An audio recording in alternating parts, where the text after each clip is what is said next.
Hello everyone, welcome back to the another video. तो आज हम स्टार्ट करेंगे नया chapter which is chemical bonding and molecular structure. जैसा कि आप जानते हैं कि matter different types of element से मिलकर बनता है। तो हमारे पास एक मॉलिक्यूल होता है जिसके अंदर बहुत सारे एलिमेंट्स पाए जाते हैं डिफरेंट डिफरेंट टाइप्स के, लेकिन वो प्रॉपर्टीज जो है वो सेम ही शो करते हैं। अब किसी भी केमिकल स्पीशीज में हमारे पास दो या दो से ज्यादा तरह की स्पीशीज प्रेजेंट हो सकती हैं जो आपस में एक फोर्स के साथ जुड़ी होती हैं, जिसको हम बोलते हैं केमिकल बॉन्ड। अब यहाँ पर सवाल ये आता है कि एटम्स क्यों कंबाइन करते हैं और ये कॉम्बिनेशन पॉसिबल कैसे हो पाता है। तो इसके लिए हमारे पास बहुत सारी थ्योरीज आई, जैसे valence bond theory, molecular orbital theory, VSEPR theory.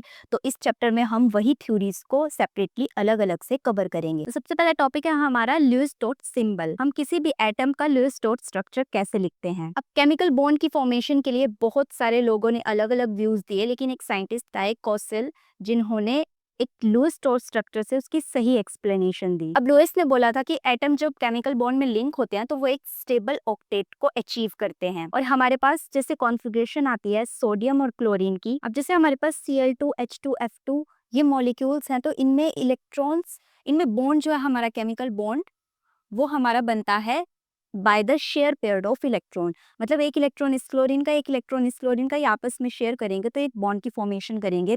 तो ये इन दोनों के बीच जो बॉन्ड बन रहा है इसको हम केमिकल बॉन्ड बोलते हैं। अब इस केमिकल बॉन्ड की फॉर्मेशन में हमारे पास इन जो एलिमेंट है इनके कौन से इलेक्ट्रॉन्स इन्वॉल्व होते हैं। मैंने आपको इलेक्ट्रॉनिक कॉन्फ़िगरेशन वाले चैप्टर में करवाया। हमारे पास दो तरह के इलेक्ट्रॉन्स होते हैं, एक कोर इलेक्ट्रॉन्स और एक वैलेंस इलेक्ट्रॉन्स। तो हमारे पास यहाँ पर बॉन्ड की फॉर्मेशन में जो इलेक्ट्रॉन्स यूज होते हैं वो होते हैं वैलेंस इलेक्ट्रॉन्स। मतलब जो आउटर मोस्ट शेल के इलेक्ट्रॉन्स है वही एटम यूज करेगा for the formation of bond. और जो हमारे ये कोर इलेक्ट्रॉन्स होते हैं इनर शेल वाले, वो जनरली यूज नहीं होते हैं, वो एज इट इज ही रहते हैं। हमारे वैलेंस इलेक्ट्रॉन्स जो है वो यूज होते हैं बॉन्ड फॉर्मेशन में। अब जैसे हमारे पास यहाँ पर ये एलिमेंट्स हैं लिथियम, बेरिलियम, बोरॉन, कार्बन। तो इनका अगर हमने लुईस स्टोट स्ट्रक्चर लिखना हो, सिंबल लिखना हो, तो हम कैसे लिखेंगे। लिथियम का लुईस स्टोट स्ट्रक्चर आएगा ऐसे। बेरिलियम के पास आउटर मोस्ट शेल में 2 इलेक्ट्रॉन्स होते हैं, तो यहाँ पर 2। बोरॉन के पास 3 होते हैं एंड कार्बन के पास 4 इलेक्ट्रॉन्स होते हैं। तो जितने इलेक्ट्रॉन्स इसके वैलेंस शेल में होंगे उसको हम ऐसे नोटेशंस की फॉर्म में लिख देते हैं। तो इसको हम बोलते हैं लुईस स्टोट सिंबल स्ट्रक्चर। अब जैसे मैंने आपको बताया कि एटम के कितने वैलेंस इलेक्ट्रॉन्स हैं, हम उन्हीं को डॉट के स्ट्रक्चर में लिख देते हैं। हम उन्हीं को डॉट की फॉर्म में एलिमेंट के ऊपर लिख देते हैं, जिसको हम लुईस सिंबल बोलते हैं, और ये हमें हेल्प करता है कैलकुलेट करने में ग्रुप वैलेंस। अब जो कोसेल साइंटिस्ट थे उन्होंने कुछ फैक्ट्स बताए थे related to periodic table and related to this elements.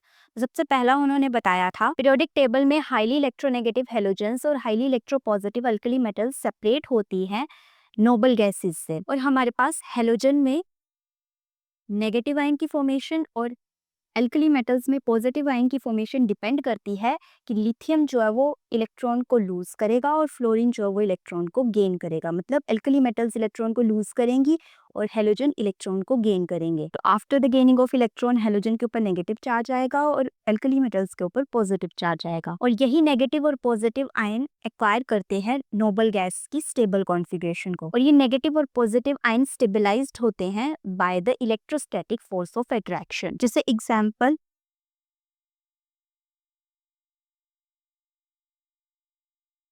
हमारे पास Na इलेक्ट्रॉन को लूज करेगा तो Na पॉजिटिव बनाएगा, और क्लोरीन इलेक्ट्रॉन को गेन करेगा तो Cl नेगेटिव बनाएगा।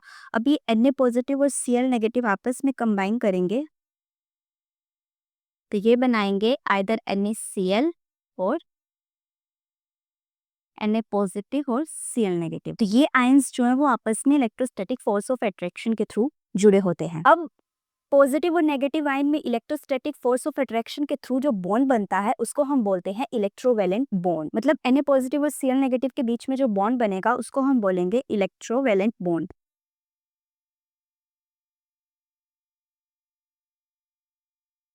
और इसमें इलेक्ट्रोवैलेंट एक टर्म आएगी जिसको हम बोलते हैं कि एटम के ऊपर कितना चार्ज है।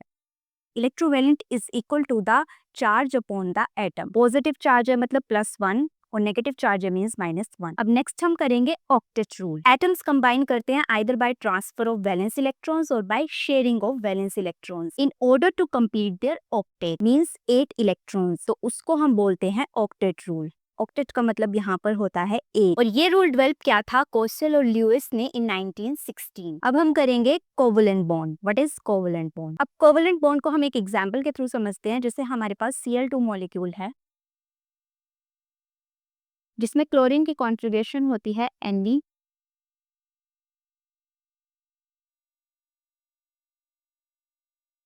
अब इसके वैलेंस शेल में 5+2 7 इलेक्ट्रॉन्स है। तो एक क्लोरीन को हम इसका लोएस्ट स्ट्रक्चर लिखेंगे 1 2 3 4 5 6 और ये 7।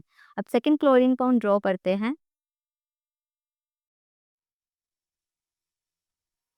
अब ये वाले क्लोरीन के पास यहाँ पर 6 इलेक्ट्रॉन्स पेयर में प्रेजेंट हैं और यहाँ पर भी 6 इलेक्ट्रॉन पेयर में प्रेजेंट है। सिर्फ एक इलेक्ट्रॉन जो है वो फ्री है। तो इस क्लोरीन का ये वाला इलेक्ट्रॉन और इस क्लोरीन का ये वाला इलेक्ट्रॉन ये आपस में कंबाइन करेंगे और यहाँ पर बना देंगे बॉन्ड। तो इससे हमारे पास मॉलिक्यूल बन जाएगा Cl2। इसी बॉन्ड को हम बोलते हैं covalent bond which formed by the sharing of electrons. ये एक क्लोरीन ने एक इलेक्ट्रॉन शेयर किया और दूसरे क्लोरीन ने भी एक इलेक्ट्रॉन शेयर किया। तो शेयरिंग ऑफ इलेक्ट्रॉन से जो हमारे पास बॉन्ड बना उसको हम बोलते हैं कोवलेंट बॉन्ड। अब इस शेयरिंग से ये हुआ कि इस क्लोरीन के पास भी 8 इलेक्ट्रॉन्स आ गए और इस क्लोरीन के पास भी 8 इलेक्ट्रॉन्स आ गए। तो इन दोनों क्लोरीन का ऑक्टेट कंप्लीट हो गया। तो इसीलिए एटम्स जो है वो अपना ऑक्टेट कंप्लीट करने के लिए मॉलिक्यूल की फॉर्मेशन करते हैं। अब ये तो हमारे पास यहाँ पर एटम्स ने सिंगल सिंगल इलेक्ट्रॉन शेयर करा। अगर मैं कोई मॉलिक्यूल ले लूं जिसमें मेरे पास यहाँ पर 2 इलेक्ट्रॉन्स इस एटम के हों 2 इलेक्ट्रॉन्स इस एटम के हों ये आपस में शेयरिंग करें तो यहाँ पर हमारे पास 2 बॉन्ड बनते हैं। तो यहाँ पर हमारे पास एक बॉन्ड बना तो इसको हम बोलते हैं सिंगल बॉन्ड और यहाँ पर हमारे पास 2 बॉन्ड बने तो इसको हम बोलते हैं double bond, double covalent bond. और अगर यहीं पर हमारे पास 3 इलेक्ट्रॉन शेयर हों तो इसे हम बोलेंगे ट्रिपल बॉन्ड। तो ऐसे ही एटम जो है वो अपना ऑक्टेट कंप्लीट करने के लिए इलेक्ट्रॉन शेयर करते हैं और वो कोई भी बॉन्ड फॉर्मेशन कर सकते हैं। वो सिंगल बॉन्ड भी बना सकते हैं, डबल बॉन्ड भी बना सकते हैं और ट्रिपल बॉन्ड भी बना सकते हैं। इसको हम बोलते हैं मल्टीपल कोवलेंट बॉन्ड फॉर्मेशन। तो हमारे पास डबल बॉन्ड का एग्जाम्पल है कार्बन डाइऑक्साइड और ट्रिपल बॉन्ड का एग्जाम्पल है नाइट्रोजन। अब यहाँ पर ऑक्सीजन के पास 1 2 3 4 5 6 7 8 इलेक्ट्रॉन्स हैं तो ये इसका ऑक्टेट कंप्लीट हुआ और यहाँ पर भी 8 इलेक्ट्रॉन्स हैं तो इसका भी ऑक्टेट कंप्लीट है। और नाइट्रोजन में हमारे पास ट्रिपल बॉन्ड बनता है तो यहाँ पर 1 2 3 4 5 6 7 8 इसका अपना ऑक्टेट कंप्लीट है और इसका भी अपना ऑक्टेट कंप्लीट है। जो यहाँ पर शेयर्ड इलेक्ट्रॉन्स हैं वो हम इस वाले नाइट्रोजन के साथ भी काउंट करेंगे और इस वाले नाइट्रोजन के साथ भी काउंट करेंगे। So that's all about this topic. अब नेक्स्ट हम करेंगे लुईस स्ट्रॉस स्ट्रक्चर को हम कैसे लिखते हैं। तो मिलते हैं नेक्स्ट वीडियो में, तब तक के लिए कीप एक्सप्लोर एंड लर्न ज्ञान विद विज्ञान।